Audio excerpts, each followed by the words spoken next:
Hello people, this is Sonali, the Melodramatic Bookworm. If you've been here before, welcome back, and if you're new to my channel, welcome to the Melodramatic Bookworm family.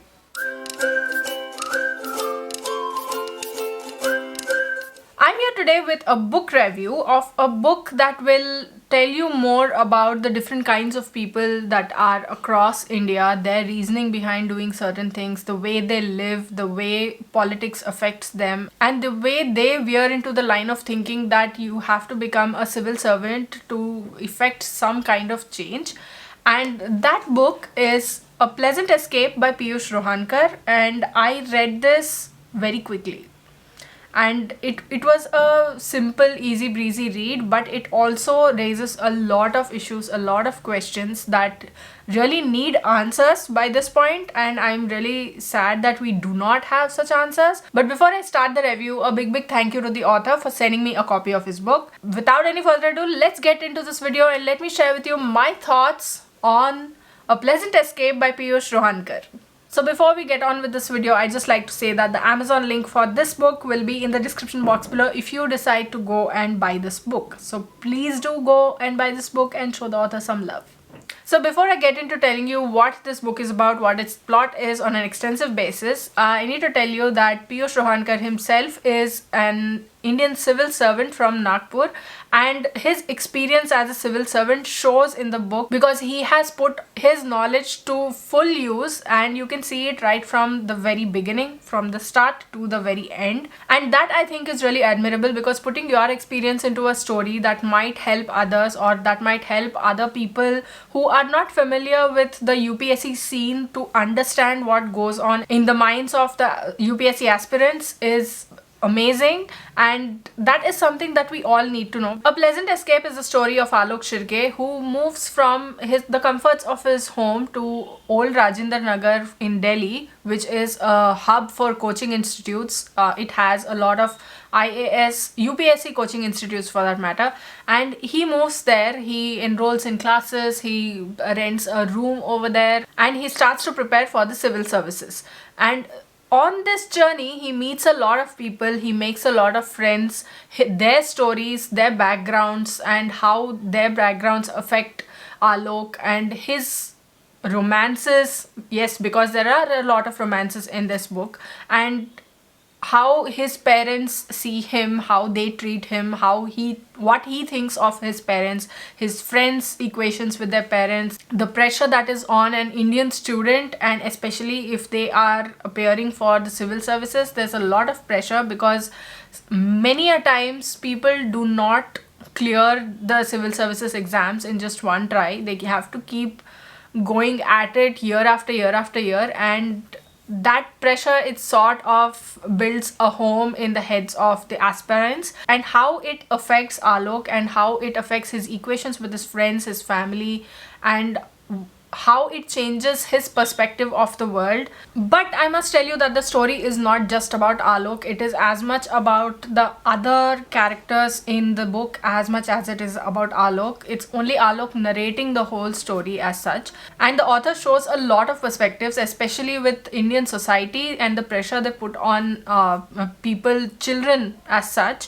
And I think every Indian kid will associate with that. They will understand what the meaning of that is, what weight it holds. And I feel like that pressure is more on civil servants because they have to keep preparing in anticipation of what if I don't get through this year, then I'll have to prepare for next year's prelims, and I have to put every single ounce of my energy into that. So that has been done admirably in this book, and I really enjoyed reading it.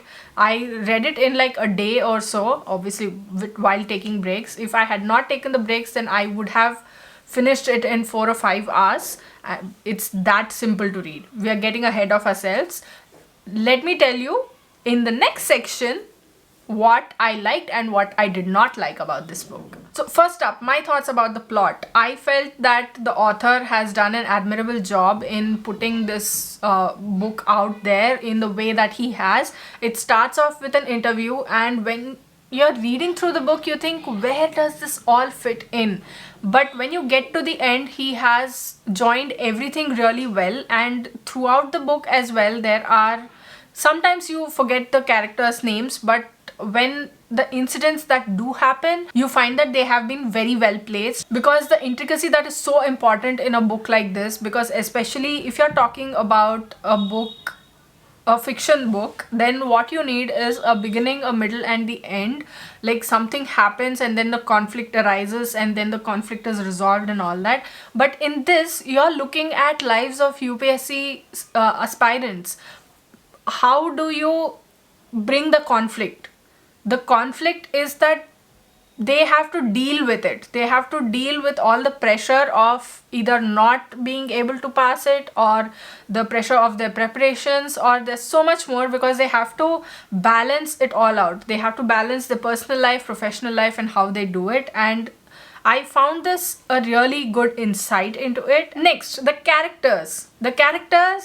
I'll tell you, the main character, Alok himself, I did not like him in a few places, not all the places, a few places. But to be honest, all the characters in this book do not have that much of depth, because there are so many characters coming through old Rajendra Nagar and going out of Alok's life, and they are immersed in their own preparation. So it makes sense that there's not a lot of character sketch that's being done. Like, you know what a person is like very vaguely, but other than that, you don't have a lot of insight about what a person would do in this situation. And in a lot of places, I was surprised as well.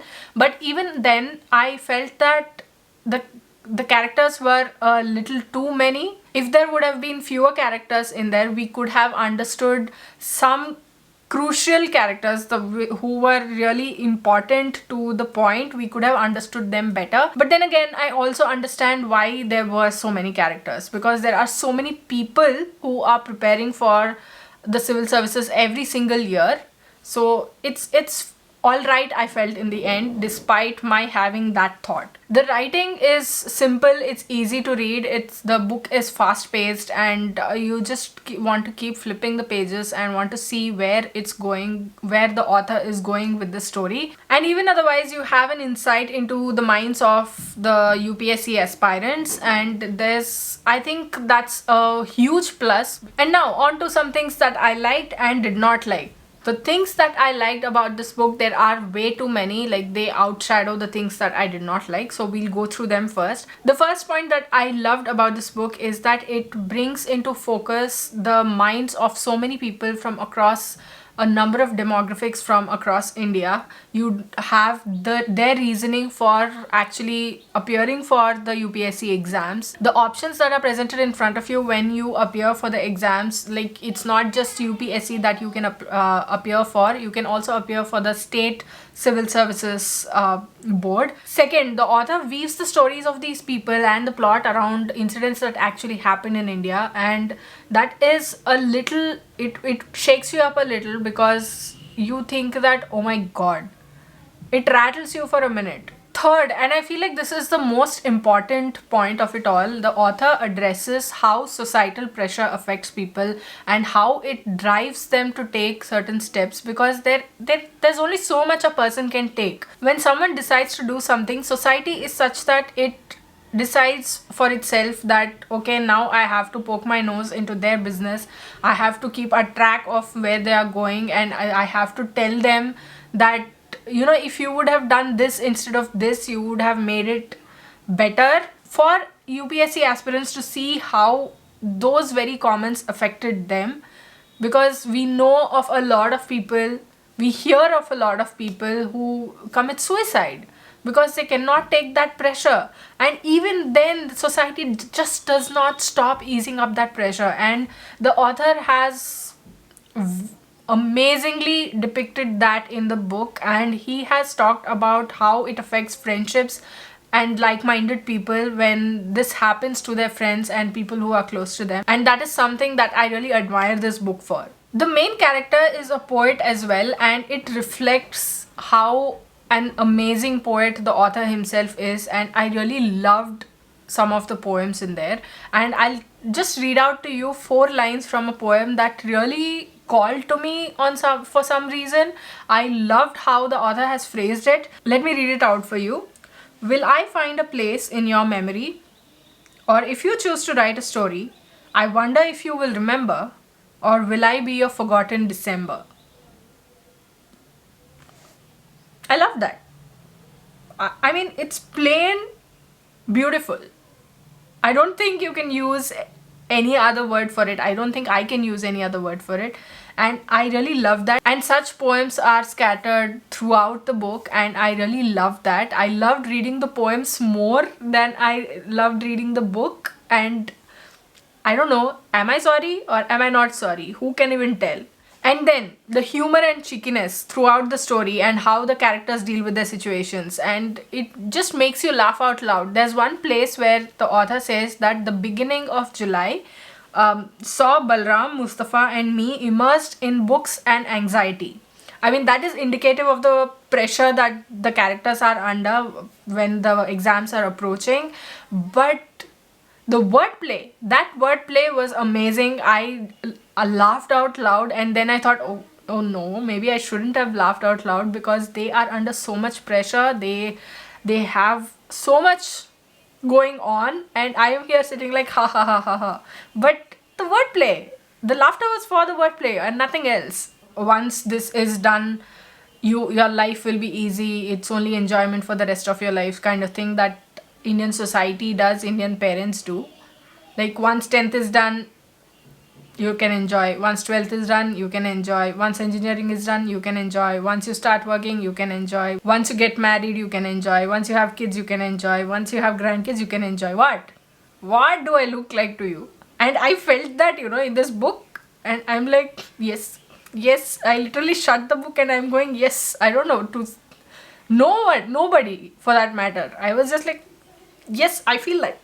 One of the most important things about this book, as I've mentioned before, is that it's easy to read. It is a very fast-paced book. You just keep flipping the pages, and then the characters, there are a bunch of them, but you also like how it goes, because you know that there are so many people appearing for it, and it's not really a mystery as to why Alok meets so many people, and basically it makes complete sense. And the last point that I want to bring up is that ending. The twist in that ending was superb. It was rather cliched, and you might have seen it before. You might have, I'm saying, but the unexpectedness of it will whack you sideways, and you will not have seen that coming. And since it fits so perfectly with the whole concept of the book and what the author is trying to say about pressure and everything else, like, I won't say what else he's talking about, because it might be somewhat of a giveaway when it comes to the whole book. If you're planning to read this book, then keep that in mind. And I really love that about it. I love how it rounded out the book, and I ended the book feeling really satisfied. And I like that when books do that. Who doesn't? Okay, now on to the points that I did not like. There were not a lot of points that I didn't like about this book, and they were overshadowed by the ones that I did like. But these, I find that they are really important and that I have to point them out. The first one is that all the women in the book are for some reason shown as being cruel-hearted. Like, how could she break up with me? How could she break my heart? So, I mean, all the women I've been with have broken my heart. I mean, no, come on. See, if you look at it in the bigger picture, you will see that he was the problem. He was the one who put them in that situation. See, if you're going to treat them for your own selfish purposes, then why will they stay with you? Why? Tell me that. And him going on and on about how, oh, karma and all that, and I was such a good guy and this happened to me. Oh man, no, don't do that. We've read your whole story. It is nothing like that, please. And then, he and his friend, they generalize it by saying, let me read it out to you. The world over, girls are the same. Good men like us get fooled all the time, and evil men, even after sleeping with 10 different girls, still manage to get the most loyal and prettiest girls. You know what the irony of this is? Just a few pages before this quote, a male character was saying that you should not generalize men. You should not generalize things about men. You should not say that all men are rapists, which they are not, but look at the difference. Look at the difference in thinking. It's okay to generalize women, but when it comes to men, no, don't generalize. Does not sit right with me, bro.